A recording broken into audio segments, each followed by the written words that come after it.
Hey everyone, this is Armored, and today I want to show you how I go about my top commander. And before I start training my troops, I want to show you one of my Excel sheets. Right now, here you can see my training speedups.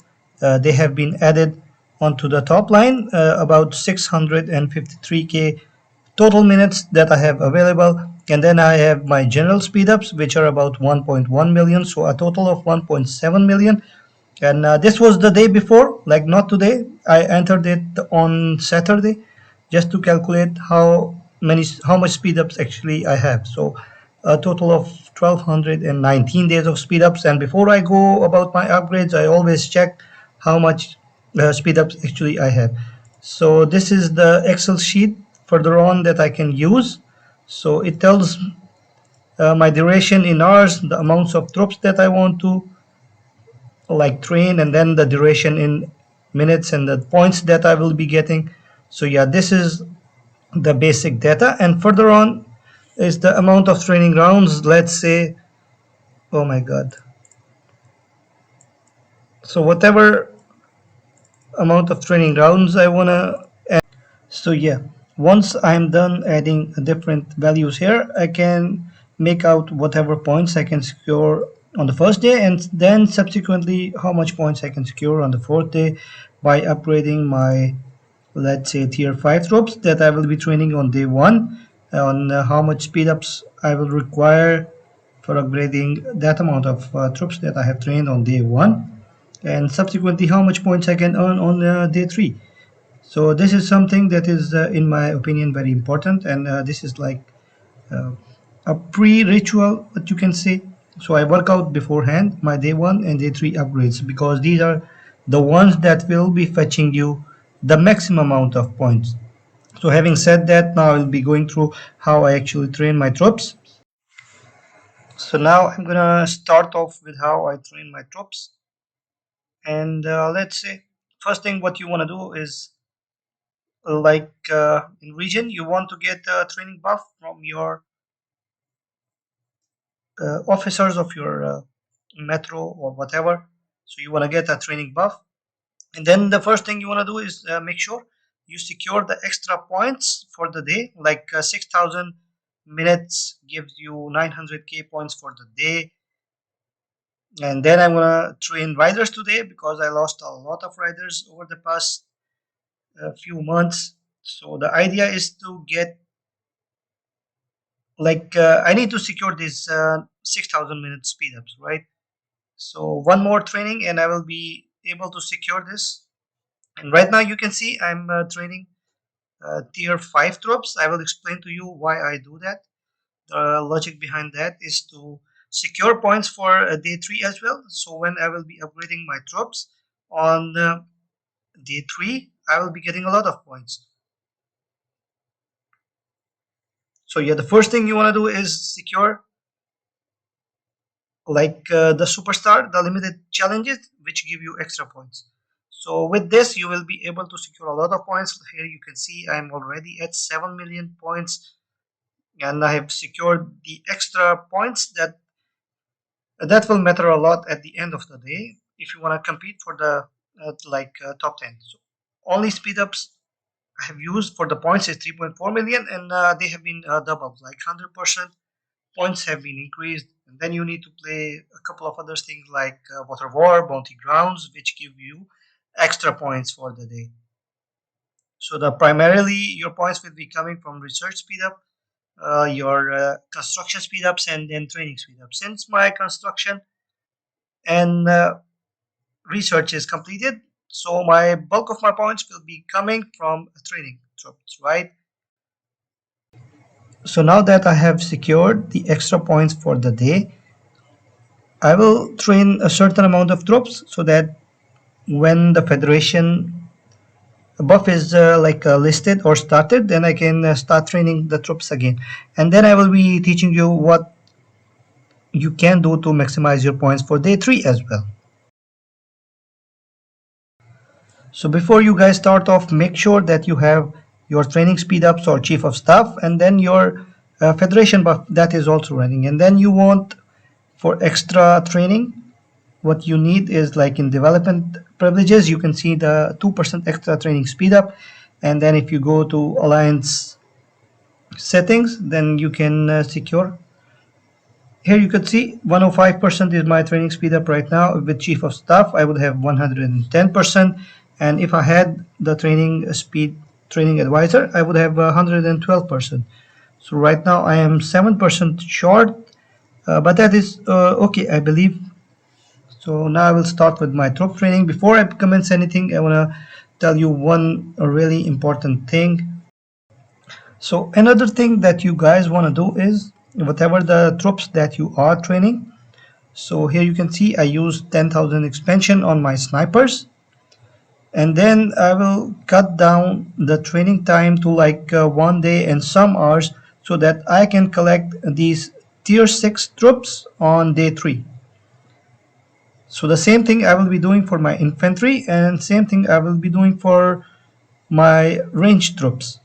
And since I will be only training rider troops today, so whenever I'm going to collect my T6 troops on, let's say, day 3, it will give me additional points, like 12,000 troops, and then you can multiply it with 150, and then you can work out how much points initially you will be getting even before you start upgrading your troops.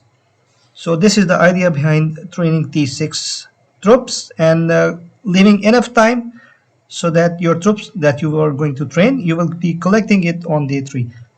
So right after this, I will be training a lot of troops and I will be speeding up the video so that you can see and point out any mistakes if I make in this my troop training and whether I'm doing it correctly or not.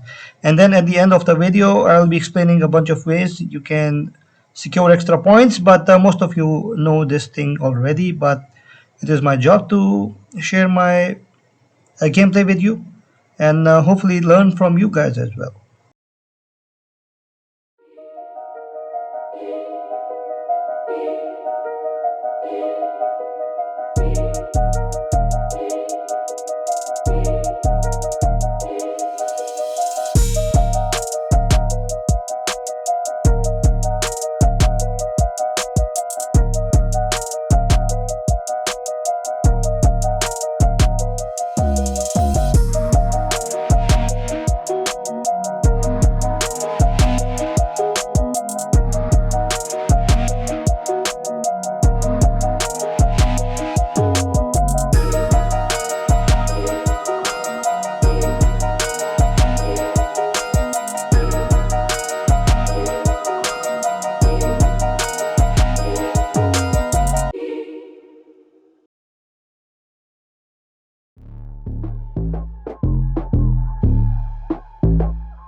So the other ways to get points during day 1 of Top Commander is to get them through bounty grounds, but the points that you will be getting for bounty grounds is quite minimal. And if you do not want to actually enter the battlefield, just keep matching, and then you will see that you can secure the point. Here you could see I canceled it out, and later on I will be getting the files for running the roulette. So now my points are actually maxed out at 100 million, and then the additional points that I got from earlier on in the day when I secured the extra points. So some of these guys have secured a lot of points in Splendid Steel, and at my end I will probably not be investing in this Splendid Steel. So that is the second way of getting points. Then the third way is to secure the points of playing this game called Honor Emblem. Then again, Honor Emblem gives you not that many points. Bulk of your points will be coming from the Splendid Steel, and then of course the speed ups will be giving you the majority of your points. So if you cannot secure 100 million points from your speed ups, then you're quite in trouble for day 1. So most of the guys who will be securing the top positions, in my opinion, they all will be securing like 100 million points from the speed ups at least. So yeah, try to work your speed ups beforehand. Like I showed you, if you want the Excel sheet, I can share it with you, and it was shared to me by Miss FenoX from Alliance 2 Hot, Region 226. She's a teammate of mine from Alliance HND, and I always use the Excel sheet that she developed. It is quite handy, and it helps me a lot before I upgrade my troops especially. So this is it for day 1. Just like training your troops, the same thing you will be doing for your construction and your research as well. Right? When you're doing your research upgrades, you want the federal buff on the research, and then you also want the research buff 10%. So that will make 20%, and then you can get the disease researcher for an additional 2% buff. So yeah, this is it for today. I hope you guys maybe learned a thing or two from me, and I have shared this numerous times before as well. So yeah, this is it for today. Thank you for watching, guys. Have a good day.